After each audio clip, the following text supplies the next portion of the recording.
N express news में आपका स्वागत है। खबर छत्तीसगढ़ से। जांजगीर में चाहे इतिहास के पन्नों को खोलकर देखा जाए या आधुनिक समाज का विश्लेषण किया जाए, समाजवाद, भौतिकवाद और बाजारवाद तीनों के निशाने पर सबसे पहले महिलाएं ही आती है। पहले गोरेपन की क्रीम जैसे उत्पादों के माध्यम से महिलाओं की बाहरी सुंदरता को प्रभावित करने की कोशिश की गई, लेकिन आज बाजारवाद महिलाओं के शरीर के भीतर तक पहुंच चुका है। माहवारी से जुड़े उत्पादों का बढ़ता व्यापार इसी का एक उदाहरण है, जहां प्राकृतिक प्रक्रिया को अस्वच्छ बताकर महंगे उत्पादों का बाजार खड़ा कर दिया गया है। परंपरागत समाज ने मासिक धर्म को अक्सर अशुद्धि से जोड़ दिया, जिससे महिलाओं के साथ सामाजिक भेदभाव हुआ। लेकिन आधुनिकता भी इस मामले में पूरी तरह न्यायपूर्ण नहीं रही। आधुनिक बाजार ने इसे अस्वच्छ बताकर महिलाओं को महंगे और रसायन युक्त उत्पादों के उपयोग के लिए प्रेरित किया।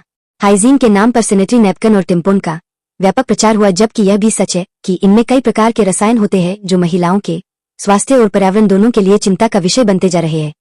विज्ञान के अनुसार मासिक धर्म के दौरान निकलने वाला रक्त केवल अपशिष्ट नहीं होता। कई शोधों में पाया गया है कि इसमें ऐसी कोशिकाएं और तत्व होते हैं जिनका उपयोग चिकित्सकीय अनुसंधान में भी किया जा रहा है।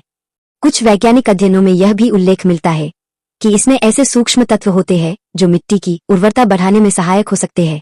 पहले महिलाएं सूती कपड़ों का उपयोग करती थीं, जो आसानी से विघटित हो जाते थे, लेकिन आजकल उपयोग होने वाले अधिकांश सैनिटरी पैड और टेम्पोन प्लास्टिक व रसायनों से बने होते हैं, जिन्हें पूरी तरह नष्ट होने में 100 से 200 वर्ष तक का समय लग सकता है। इन उत्पादों में पाए जाने वाले फ्थैलेट्स और डाइऑक्सिन जैसे रसायन शरीर में प्रवेश कर स्वास्थ्य संबंधी समस्याएं उत्पन्न कर सकते हैं।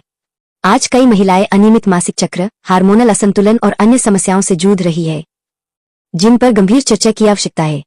माहवारी प्रबंधन एक अत्यंत संवेदनशील विषय है, लेकिन समाज में इस पर खुलकर चर्चा नहीं होती। परिणाम स्वरूप कई महिलाएं सही जानकारी से वंचित रह जाती है और बाजार के प्रभाव में ऐसे उत्पादों का उपयोग करती है जिनके बारे में उन्हें पूरी जानकारी नहीं होती। महिलाओं के सशक्तिकरण के लिए केवल आर्थिक और सामाजिक अधिकार ही पर्याप्त नहीं है। आज आवश्यकता है इकोफेमिनिज्म की, जहां महिला और प्रकृति के संबंध को समझते हुए जीवन शैली अपनाई जाए।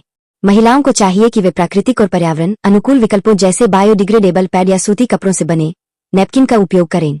इससे न केवल पर्यावरण संरक्षण होगा, बल्कि स्वास्थ्य संबंधी जोखिम भी कम होंगे। माहवारी कोई अभिशाप नहीं, बल्कि स्त्री शरीर की एक स्वाभाविक और शक्तिशाली प्रक्रिया है। महिलाओं को चाहिए कि वे सामाजिक रूढ़ियों और बाजारवाद दोनों से सावधान रहते हुए अपने शरीर को समझे, स्वच्छता और स्वास्थ्य का ध्यान रखें तथा प्रकृति के साथ संतुलन बनाकर जीवन जीने का प्रयास करें, क्योंकि यह केवल जैविक प्रक्रिया नहीं बल्कि स्त्री शक्ति का जीवंत प्रमाण है। एन एक्सप्रेस न्यूज से सुनील चिंचोलकर।